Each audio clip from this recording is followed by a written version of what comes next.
Welcome aboard the Buccaneers podcast. My name is Stephen Berryessa. Thank you so much for joining us for episode 4 of Treasure Island by Robert Louis Stevenson, read by yours truly. If you're just now joining us, click the link above to find the other videos. Otherwise, enjoy. Damn your eyes, heave-ho! 15 men on a dead man's chest. Yo-ho-ho, and a bottle of rum. Drink and the devil had done for the rest. Yo-ho-ho, and a bottle of rum.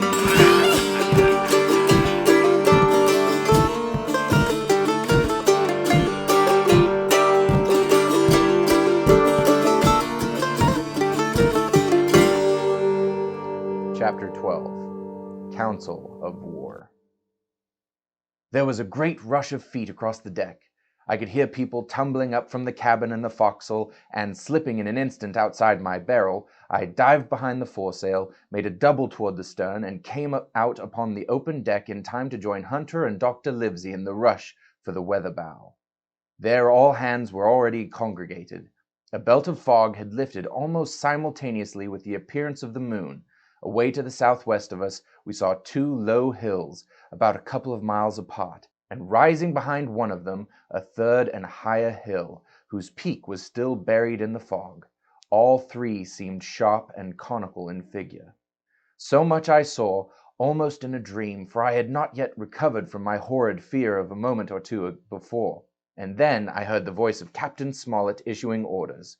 The Hispaniola was laid a couple of points nearer the wind, and now sailed a course that would just clear the island on the east. "And now, men," said the captain, when all was sheeted home, "has any one of you ever seen that land ahead?" "I have, sir," said Silver. "I've watered there with a trader I was cooking." "The anchorage is the one on the south, behind the islet, I fancy?" asked the captain. "Yes, sir. Skeleton Island, they calls it. It were a main place for pirates once, and a hand we had on board knows all their names for it. That hill to the nor'ard they call the Foremast Hill. There are 3 hills in a row running south'ard, fore, main, and mizzen, sir. But the main, that's the big un with the cloud on it, they usually calls the Spyglass. But the main, that's the big un with the cloud on it, they usually calls the Spyglass, by reason of a lookout they kept when they was in anchorage cleaning. For it's there they clean their ship, sir, asking for pardon." "I have a chart here," said Captain Smollett. "See if that's the place." Long John's eyes burned in his head as he took the chart, but by the fresh look of the paper I knew he was doomed to disappointment.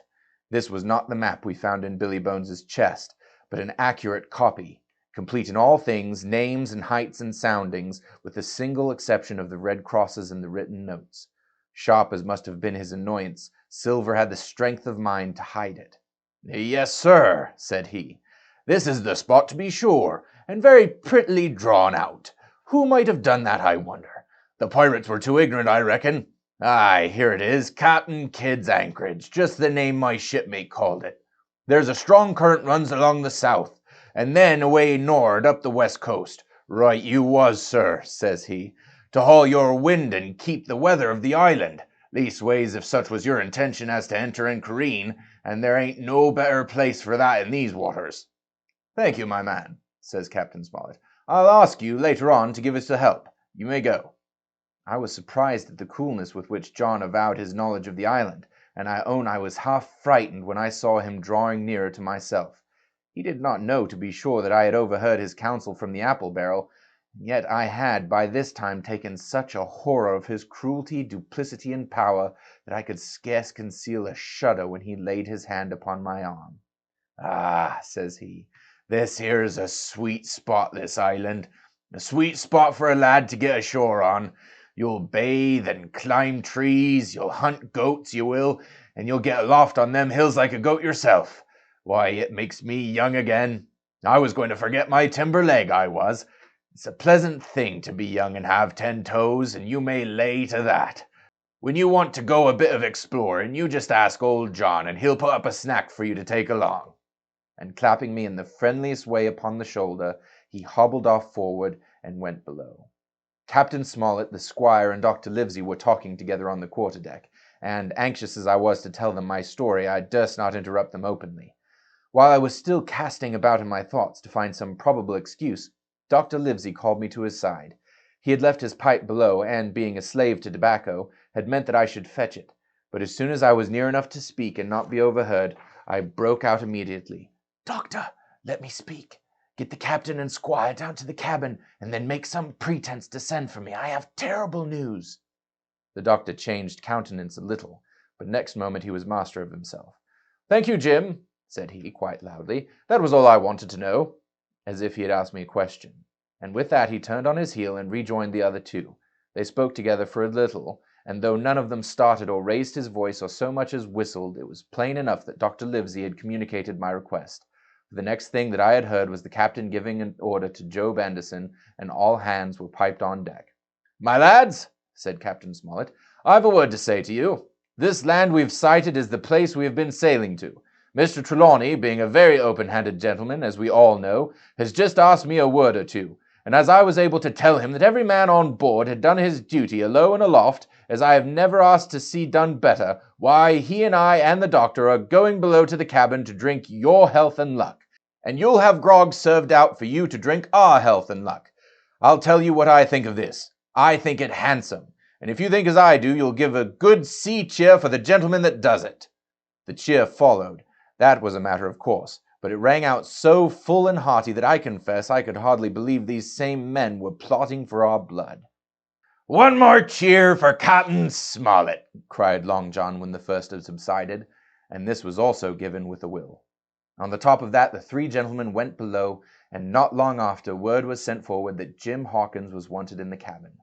I found them all three seated round the table, a bottle of Spanish wine and some raisins before them, and the doctor smoking away with his wig on his lap, and that, I knew, was a sign that he was agitated. The stern window was open, for it was a warm night, and you could see the moon shining behind on the ship's wake. "Now, Hawkins," said the squire, "you have something to say. Speak up." I did as I was bid, and as short as I could make it, told the whole details of Silver's conversation. Nobody interrupted me till I was done, nor did any of the three of them make so much as a movement, but they kept their eyes upon my face from first to last. "Jim," said Dr. Livesey, "take a seat." And they made me sit down at the table beside them, poured me out a glass of wine, filled my hands with raisins, and all three, one after the other, and each with a bow, drank my good health and their service to me, for my luck and courage. "Now, Captain," said the squire, "you were right, and I was wrong. I own myself an arse, and I await your orders." "No more an arse than I, sir," returned the captain. "I never heard of a crew that meant to have mutiny but what showed signs before, for any man that had an eye in his head to see the mischief and take steps according. But this crew," he added, "beats me." "Captain," said the doctor, "with your permission, that's Silver, a very remarkable man." "He'd look remarkably well from a yardarm, sir," returned the captain. "But this is talk. This don't lead to anything. I see 3 or 4 points, and with Mr. Trelawney's permission I'll name them." "You, sir, are the captain. It is for you to speak," says Mr. Trelawney grandly. "First point," began Mr. Smollett. "We must go on, because we can't turn back. If I gave the word to go about, they would rise at once. Second point, we have time before us, at least until this treasure's found. Third point, there are faithful hands.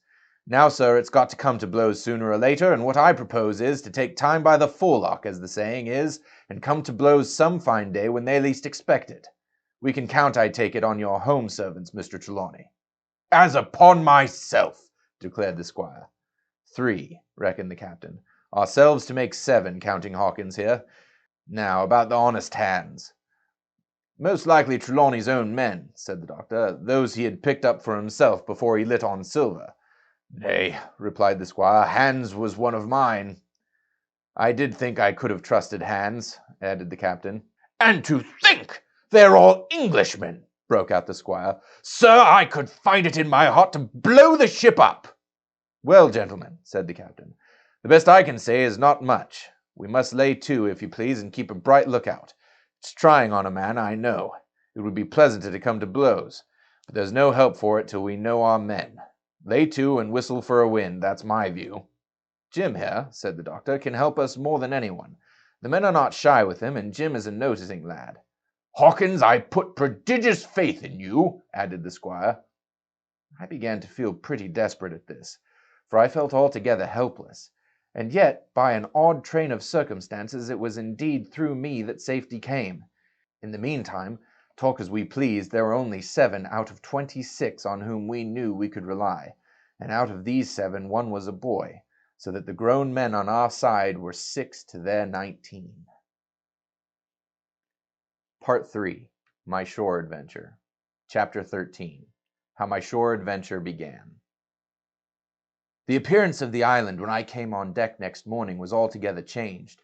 Although the breeze had now utterly failed, we had made a great deal of way during the night, and were now lying becalmed about half a mile to the southeast of the low eastern coast. Gray-colored woods covered a large part of the surface. This even tint was indeed broken up by streaks of yellow sandbank on the lower lands, and by many tall trees of the pine family, outtopping the others, some singly, some in clumps, but the general coloring was uniform and sad. The hills ran up clear above the vegetation in spires of naked rock. All was strangely shaped, and the spyglass, which was by 300 or 400 feet the tallest on the island, was likewise the strangest in configuration, running up sheer from almost every side, and then suddenly cut off at the top, like a pedestal to put a statue on. The Hispaniola was rolling scuppers under the ocean swell. The booms were tearing at the blocks, the rudder was banging to and fro, and the whole ship creaking, groaning, and jumping like a manufactory. I had to cling tight to the backstay, and the world turned giddily before my eyes, for though I was good enough sailor when there was way on, this standing still and being rolled about like a bottle was a thing I never learned to stand without a qualm or so, above all in the morning on an empty stomach. Perhaps it was this. Perhaps it was the look of the island with its gray, melancholy woods, and the wild stone spires, and the surf that we could both see and hear foaming and thundering on the steep beach. At least although the sun shone bright and hot, and the shore birds were fishing and crying all around us, and you would have thought anyone would have been glad to get to land after being so long at sea, my heart sank, as the saying is, into my boots. And from that first look onward, I hated the very thought of Treasure Island. We had a dreary morning's work before us, for there was no sign of any wind, and the boats had to be got out and manned, and the ship warped 3 or 4 miles round the corner of the island, and up the narrow passage to the haven behind Skeleton Island. I volunteered for one of the boats where I had, of course, no business. The heat was sweltering, and the men grumbled fiercely over their work. Anderson was in command of my boat, and instead of keeping the crew in order, he grumbled as loud as the worst. "Well," he said, with an oath, "it's not forever." I thought this was a very bad sign, for up to that day the men had gone briskly and willingly about their business, but the very sight of the island had relaxed the cords of discipline. All the way in, Long John stood by the steersman and conned the ship. He knew the passage like the palm of his hand, and though the man in the chains got everywhere more water than was down in the chart, John never hesitated once. "There's a strong scour with the ebb," he said, "and this 'ere passage has been dug out, in a manner of speaking, with a spade." We brought up just where the anchor was in the chart, about 1/3 of a mile from either shore, the mainland on one side and Skeleton Island on the other. The bottom was clean sand. The plunge of our anchor sent up clouds of birds wheeling and crying over the woods, but in less than a minute they were down again, and all was once more silent. The place was entirely landlocked, buried in woods, and trees coming right down to the watermark, the shores mostly flat, and the hilltops standing round at a distance in a sort of amphitheater, one here, one there. 2 little rivers, or rather 2 swamps, emptied out into this pond, as you might call it, and the foliage round this part of the shore had a kind of poisonous brightness. From the ship we could see nothing of the house or stockade, for they were quite buried among trees, and if it had not been for the chart on the companion, we might have been the first that had ever anchored there since the island arose out of the seas. There was not a breath of air moving, nor sound but that of the surf booming half a mile away along the beaches and against the rocks outside. A peculiar stagnant smell hung over the anchorage, a smell of sodden leaves and rotting tree trunks. I observed the doctor sniffing and sniffing like someone tasting a bad egg. "I don't know about treasure," he said, "but I'll stake my wig there's fever here." If the conduct of the men had been alarming in the boat, It became truly threatening when they had come aboard. They lay about the deck, growling together in talk. The slightest order was received with a black look, and grudgingly, if carelessly, obeyed. Even the honest hands must have caught the infection, for there was not one man aboard to mend another. Mutiny, it was plain, hung over us like a thundercloud. And it was not only we of the cabin party who perceived the danger. Long John was hard at work, going from group to group, spending himself in good advice, and as for example, no man could have shown a better. He fairly outstripped himself in willingness and civility. He was all smiles to everyone. If an order were given, John would be on his crutch in an instant, with the cheeriest "Aye, aye, sir," in the world. And when there was nothing else to do, he kept up one song after another, as if to conceal the discontent of the rest. Of all the gloomy features of that gloomy afternoon, this obvious anxiety on the part of Long John appeared the worst. We held a council in the cabin. "Sir," said the captain, "if I risk another order, the whole ship'll come about our ears by the run. You see, sir, here it is. I get a rough answer, do I not? Well, if I speak back, pikes will be going in 2 shakes. If I don't, Silver will see there's something under that and the game's up. Now we've only one man to rely on." "And who is that?" asked the squire. "Silver, sir," returned the captain. "He's as anxious as you and I to smother things up. This is a tiff. He'd soon talk 'em out of it if he had the chance, and what I propose to do is to give him the chance. Let's allow the men an afternoon ashore. If they all go, why, we'll fight the ship. If they none of them go, well, then we hold the cabin, and God defend the right. If some go, you mark my words, sir, Silver'll bring 'em aboard again as mild as lambs." It was so decided. Loaded pistols were served out to all the shore men. Hunter, Joyce, and Redruth were taken into our confidence, and received the news with less surprise and a better spirit than we had looked for. And then the captain went on deck and addressed the crew. "My lads," said he, "we've had a hot day, and all are tired and out of sorts. A turn ashore'll hurt nobody. The boats are still in the water. You can take the gigs, and as many as please can go ashore for the afternoon. I'll fire a gun half an hour before sundown."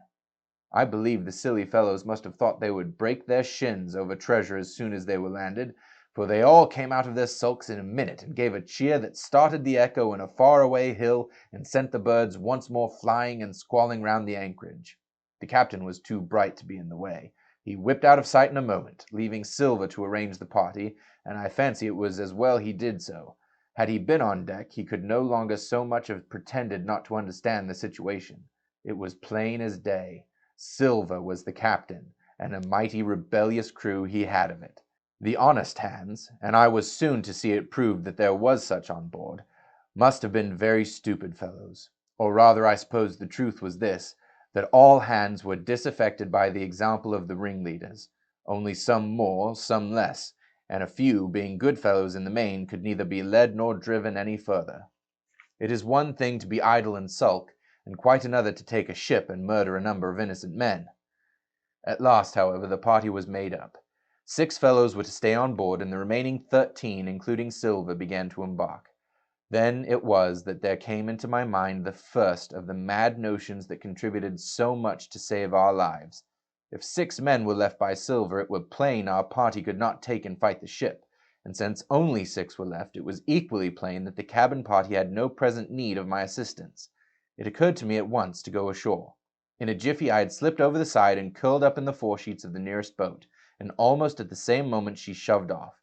No one took notice of me, only the bow oar saying, "Is that you, Jim? Keep your head down." But Silver from the other boat looked sharply over and called out to know if that were me, and from that moment I began to regret what I had done. The crews raced for the beach, but the boat I was in, having some start, and being at once the lighter and the better manned, shot far ahead of her consort, and the bow had struck among the shoreside trees, and I had caught a branch and swung myself out and plunged into the nearest thicket, while Silver and the rest were still 100 yards behind. "Jim! Jim!" I heard him shouting, but you may suppose I paid no heed. Jumping, ducking, and breaking through, I ran straight before my nose till I could run no longer. Chapter 14. The First Blow. I was so pleased at having given the slip to Long John that I began to enjoy myself, and look around me with some interest on the strange land that I was in. I had crossed a marshy tract full of willows, bulrushes, and odd, outlandish, swampy trees, and I had now come out upon the skirts of an open piece of undulating, sandy country, about a mile long, dotted with a few pines and a great number of contorted trees, not unlike the oak in the growth, but pale in the foliage like willows. On the far side of the open stood one of the hills, with two quaint, craggy peaks shining vividly in the sun. I now felt for the first time the joy of exploration. The isle was uninhabited, my shipmates I had left behind, and nothing lived in front of me but dumb brutes and fowls. I turned hither and thither among the trees. Here and there were flowering plants unknown to me. Here and there I saw snakes, and one raised his head from a ledge of rock and hissed at me with a noise not unlike the spinning of a top. Little did I suppose he was a deadly enemy, and that the noise was the famous rattle. Then I came to a long thicket of these oak-like trees, live or evergreen oaks I heard afterwards they should be called, which grew low along the sand like brambles, the boughs curiously twisted, the foliage compact like thatch. The thicket stretched down from the top of one of the sandy knolls, spreading and growing taller as it went, until it reached the margin of the broad, reedy fen, through which the nearest of little rivers soaked its way into the anchorage. The marsh was steaming in the strong sun, and the outline of the spyglass trembled through the haze. All at once there began to go a sort of bustle among the bulrushes. A wild duck flew up with a quack, another followed, and soon over the whole surface of the marsh a great cloud of birds hung screaming and circling in the air. I judged at once that some of my shipmates must be drawing near along the borders of the fen, nor was I deceived, for soon I heard the very distant and low tones of a human voice, which as I continued to give ear grew steadily louder and nearer. This put me in a great fear, and I crawled under cover of the nearest live oak and squatted there, hearkening as silent as a mouse. Another voice answered, and then the first voice, which I now recognized to be Silver's, once more took up the story, and ran on for a long while in a stream, only now and again interrupted by the other. By the sound they must have been talking earnestly and almost fiercely, for no distinct word came to my hearing. At last the speakers seemed to have paused, and perhaps to have sat down, for not only did they cease to draw any nearer, but the birds themselves began to grow more quiet and to settle again to their places in the swamp. And now I began to feel that I was neglecting my business, that since I had been so foolhardy as to come ashore with these desperadoes, the least I could do was to overhear them at their councils, and that my plain and obvious duty was to draw as close as I could manage under the favorable ambush of the crouching trees. I could tell the direction of the speakers pretty exactly, not only the sound of their voices, but by the behavior of the few birds that still hung in alarm above the heads of the intruders. Crawling on all fours, I made steadily but slowly towards them, till at last, raising my head to an aperture among the leaves, I could see clear down into the little green dell beside the marsh, and closely set about with trees, where Long John Silver and another of the crew stood face to face in conversation. The sun beat full upon them. Silver had thrown his hat beside him on the ground, and his great, smooth, blond face, all shining with heat, was lifted to the other man's in a kind of appeal. "Mate," he was saying, "it's because I think gold dust of you. Gold dust, and you may lay to that. If I hadn't took to you like pitch, do you think I'd have been here a warning of you? All's up. You can't make nor mend. It's to save your neck that I'm a speaking. And if one of the wild uns knew it, where'd I be, Tom? Now tell me, where'd I be?" "Silver," said the other man, and I observed he was not only red in the face, but spoke as hoarse as a crow, and his voice shook, too, like a taut rope. "Silver," says he, "you're old, and you're honest, or has the name for it, and you've got money, too, which lots of poor sailors hasn't. And you're brave, or I'm mistook. And will you tell me you'll let yourself be led away with this kind of mess of swabs? Not you. As sure as God sees me, I'd sooner lose my hand. If I turn again my duty—" And then all of a sudden he was interrupted by a noise. I had found one of the honest hands. Well, here at the same moment came news of another. Far away out in the marsh there arose all of a sudden a sound like the cry of anger, and then another on the back of it, and then one horrid long-drawn scream. The rocks of the spyglass re-echoed it a score of times. The whole troop of marsh-birds rose again, darkening heaven, with a simultaneous whir, and long after that death yell was still ringing in my brain, silence had re-established its empire, and only the rustle of the redescending birds and the boom of the distant surges disturbed the languor of the afternoon. Tom had leaped at the sound, like a horse at the spur, but Silver had not winked an eye. He stood where he was, resting lightly on his crutch, watching his companion like a snake about to spring. "John!" said the sailor, stretching out his hand. "Hands off!" cried Silver, leaping back a yard, as it seemed to me with the speed and security of a trained gymnast. "Hands off if you like, John Silver," said the other. "It's a black conscience that can make you fear to me. But in heaven's name, tell me what was that?" "That," returned Silver, smiling away, but warier than ever, his eye a mere pinpoint in his big face, but gleaming like a crumb of glass. "That? Oh, I reckon that'll be Allen." And at this, poor Tom flashed out like a hero. "Allen!" he cried. "Then rest his soul for a true seaman. And as for you, John Silver, long you've been mate of mine, but you're a mate of mine no longer. If I die like a dog, I'll die in my duty. You've killed Allen, have you? Kill me too if you can, but I defies you." And with that, this brave fellow turned his back directly on the cook and set off walking for the beach. But he was not destined to go far. With a cry, John seized the branch of a tree, whipped the crutch out of his armpit, and sent that uncouth missile hurtling through the air. It struck poor Tom point foremost, and with stunning violence, right between the shoulders, in the middle of his back. His arms flew up, he gave a sort of gasp, and fell. Whether he were injured much or little, none could ever tell. Like enough to judge from the sound, his back was broken on the spot, but he had no time given him to recover. Silver, agile as a monkey, even without leg or crutch, was on top of him next moment, and had twice buried his knife up to the hilt in the defenseless body. From my place of ambush I could hear him pant aloud as he struck the blows. I do not know what it rightly is to faint, but I do know that for the next little while the whole world swam away from before me in a whirling mist. Silver and the birds and the tall spyglass hilltop going round and topsy-turvy before my eyes, and all manner of bells ringing and distant voices shouting in my ear. When I came again to myself, the monster had pulled himself together, his crutch under his arm, his hat upon his head. Just before him Tom lay motionless upon the sward, but the murderer minded him not a whit, cleansing his blood-stained knife the while upon a wisp of grass. Everything else was unchanged, the sun still shining mercilessly on the steaming marsh and the tall pinnacle of the mountain, and I could scarce persuade myself that murder had been actually done, and a human life cruelly cut short a moment since before my eyes. But now John put his hand into his pocket, brought out a whistle, and blew upon it several modulated blasts that rang far across the heated air. I could not tell, of course, the meaning of the signal, but it instantly awoke my fears. More men would be coming. I might be discovered. They had already slain 2 of the honest people. After Tom and Allen, might not I come next? Instantly I began to extricate myself and crawl back again with what speed and silence I could manage to the more open portion of the wood. As I did so, I could hear hails coming and going between the old buccaneer and his comrades, and this sound of danger lent me wings. As soon as I was clear of the thicket, I ran as I never ran before, scarce minding the direction of my flight, so long as it led me from the murderers.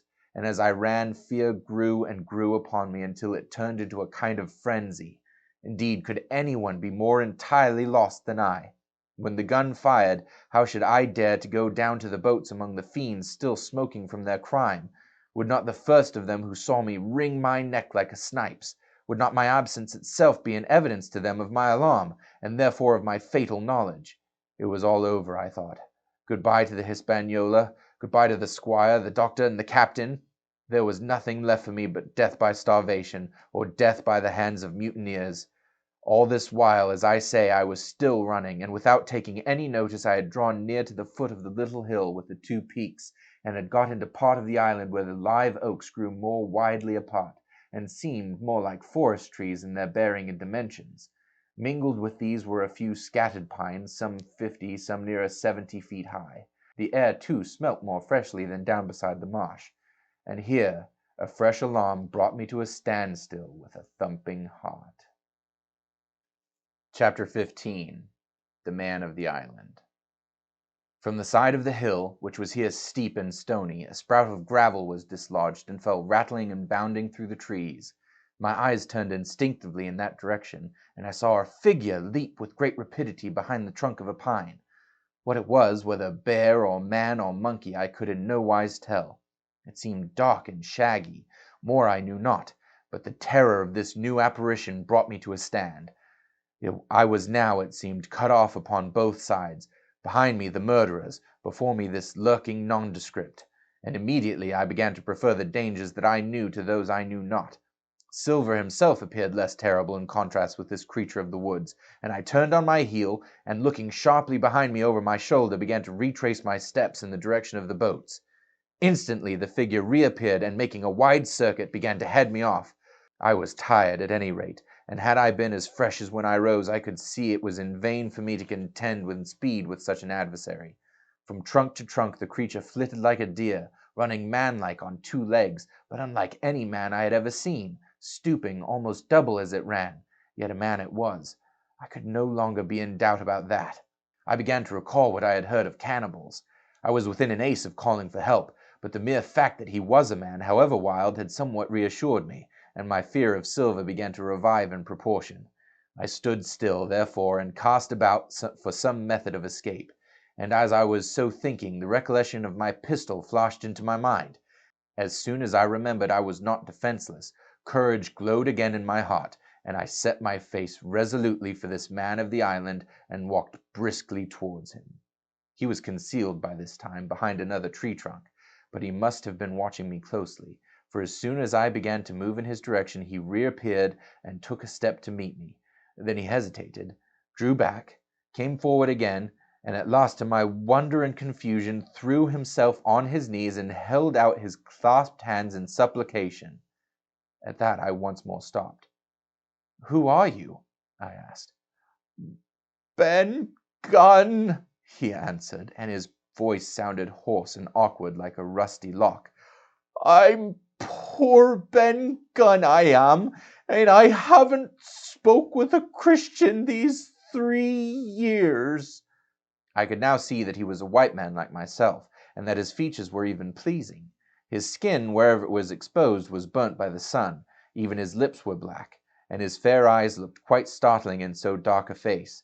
Of all the beggar men that I had ever seen or fancied, he was the chief of raggedness. He was clothed with tatters of old ship's canvas and old sea cloth, and this extraordinary patchwork was all held together by a system of the most various and incongruous fastenings, brass buttons, bits of stick, and loops of terry gaskin. About his waist he wore an old brass-buckled leather belt, which was the one thing solid in his whole accoutrement. 3 years? I cried. Were you shipwrecked? Nay, mate, said he, marooned. I had heard the word, and I knew it stood for a horrible kind of punishment common enough among buccaneers, in which the offender is put ashore with little powder and shot, and left behind on some desolate and distant island. Marooned 3 years agone, he continued, and lived on goats since then, and berries and oysters. Wherever a man is, says I, a man can do for himself, but mate, my heart is sore for Christian diet. You mightn't happen to have a piece of cheese about you now.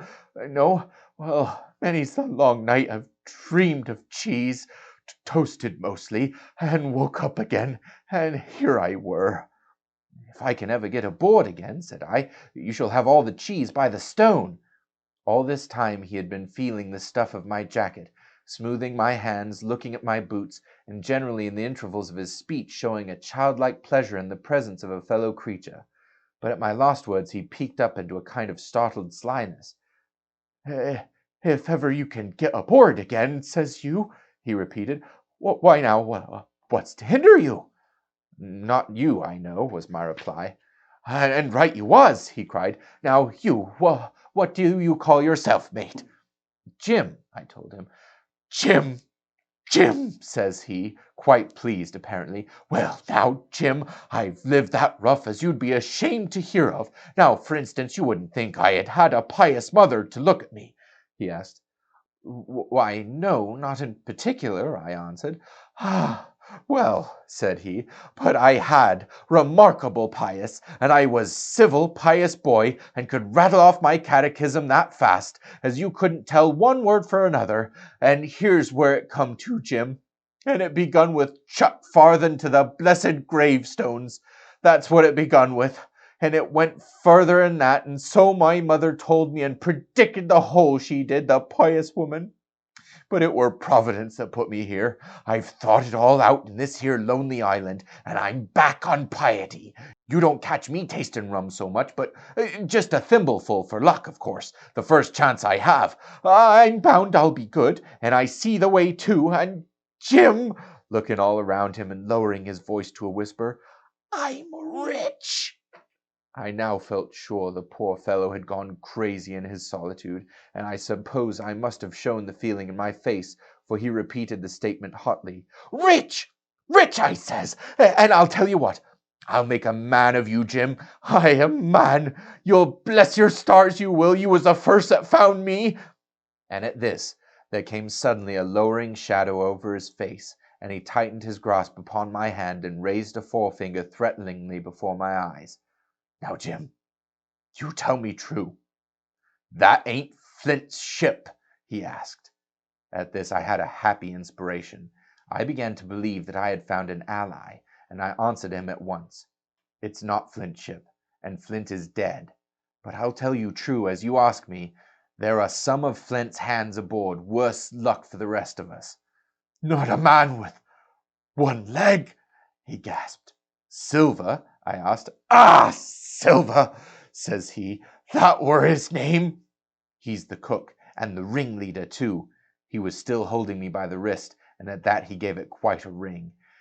If you was sent by Long John, he said, I'm as good as pork, and I know it. But where was you, do you suppose? I had made my mind up in a moment, and by way of answer told him the whole story of our voyage, and the predicament in which we found ourselves. He heard me with the keenest interest, and when I had done, he patted me on the head. Oh, you're a good lad, Jim, he said, and you're all in a clove hitch, ain't you? Well, you just put your trust in Ben Gunn. Ben Gunn's the man to do it. Would you think it likely now that your squire would prove a liberal mind, one in case of help, him being in a clove hitch, as you remark? I told him the squire was the most liberal of men. Aye, but you see, returned Ben Gunn, I didn't mean giving me a gate to keep and shoe at livery clothes and such. That's not my mark, Jim. What I mean is, would he be likely to come down to the tune of, say, £1,000 out of money that's as good of a man's own already? I am sure he would, said I. As it was, all hands were to share. And a passage home, he added, with a look of great shrewdness. Why, I cried, the squire's a gentleman, and besides, if we got rid of the others, we should want you to help work the vessel home. Ah, said he, so you would. And he seemed very much relieved. Now, I'll tell you what, he went on. So much I'll tell you, and no more. I were in Flint's ship when he buried the treasure, he and 6 along, 6 strong seamen. They were ashore nigh on a week, and us standing off and on in the old walrus. One fine day he went the signal, and here comes Flint by himself in a little boat, and his head done up in a blue scarf. The sun was getting up, and mortal white he looked about the cutwater. But there he was, you mind, and the 6 all dead, dead and buried. How he done it, not a man aboard us could make out. It was battle, murder, and sudden death leastways, him against 6. Billy Bones was the mate, Long John was quartermaster, and they asked him where the treasure was. Ah, says he, you can go ashore if you like and stay, he says, but as for the ship, she'll beat up for more, by thunder, that's what he said. Well, I was in another ship 3 years back, and we sighted this island. Boys, says I, here's Flint's treasure, let's land and find it. The captain was displeased at that, but my messmates were all of a mind and landed. 12 days they looked for it, and every day they had the worst word for me, until one fine morning all hands went aboard. As for you, Benjamin Gunn, says they, here's a musket, they says, and a spade, and a pickaxe. You can stay here and find Flint's money for yourself, they says. Well, Jim, 3 years have I been here, and not a bite of Christian diet from that day to this. But now you look here, look at me. Do I look like a man before the mast? No, says you, nor I weren't neither, I says. And with that he winked and pinched me hard. Just you mention them words to your squire, Jim, he went on.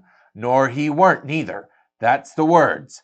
3 years he were the man of this island, light and dark, fair and rain, and sometimes he would maybe think upon a prayer, says you, and sometimes he would maybe think of his old mother, so be as she's alive, you'll say. But the most part of Gun's time, this is what you'll say, the most part of his time was took up with another matter, and then you'll give him a nip like I do. And he pinched me again in the most confidential manner. Then, he continued, you'll up and you'll say this. Gun is a good man, you'll say, and he puts a precious sight more confidence, a precious sight, mind that, in a gentleman born than in these gentlemen of fortune, having been one hisself. Well, I said, I don't understand one word that you've been saying, but that's neither here nor there, for how am I to get on board? Ah, said he, that's the hitch for sure. Oh, well, there's my boat, that I made with my 2 hands. I keep her under a white rock. If the worst come to the worst, we might try that after dark. Hi, he broke out, what's that? For just then, although the sun had still an hour or 2 to run, all the echoes of the island awoke and bellowed to the thunder of a cannon. They've begun to fight, I cried. Follow me! And I began to run toward the anchorage, my terrors all forgotten, while close at my side the marooned man in his goatskins trotted easily and lightly.